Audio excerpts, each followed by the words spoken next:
Bonjour à tous, capsule juridique numéro 243 du 27 mars 2025.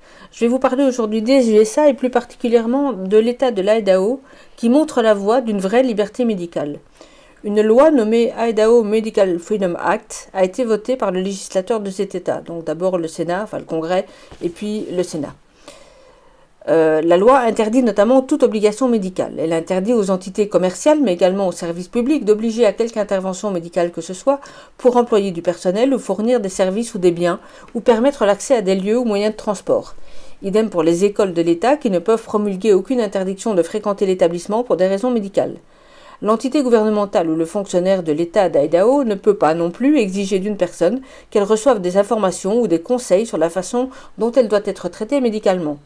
Aucune condition de ce genre ne peut non plus être posée pour la perception d'une prestation du gouvernement, la réception d'un service public, la délivrance de toute licence ou permis officiel, l'entrée dans un bâtiment public, le financement de l'assurance maladie, etc. Il ne peut y avoir de limite à cela, éventuellement, qu'en cas de loi fédérale, donc une loi qui couvrirait tout le pays, qui irait en sens contraire, et c'est normal, c'est un État fédéral. Dans un article qui évoque cette loi, il est notamment précisé que cela fera de l'Idaho l'État disposant de l'une des meilleures lois sur la liberté de santé du pays.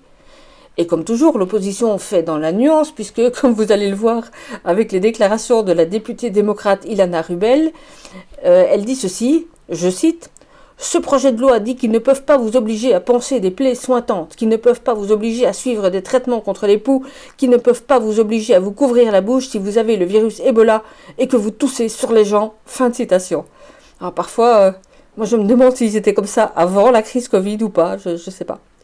Bon, pour être complète, notons que certains députés interrogés par le journaliste qui a rédigé l'article dont je mets le lien sous ma capsule ont émis des objections un peu plus modérées et par des personnes maîtrisant un petit peu leur hystérie. Il reste à faire signer cette loi par le gouverneur de l'État comme l'exige la procédure et si ce gouverneur signe, la loi entrera en vigueur le 1er juillet. Si je vois arriver la confirmation de cette signature, je viendrai rajouter l'un ou l'autre lien dans la description de ma capsule et c'est tout ce que j'avais pour vous aujourd'hui. Pour ceux d'entre vous qui m'écoutent sur TikTok, je précise que certaines capsules qui sont plus longues ne sont pas toujours relayées sur TikTok.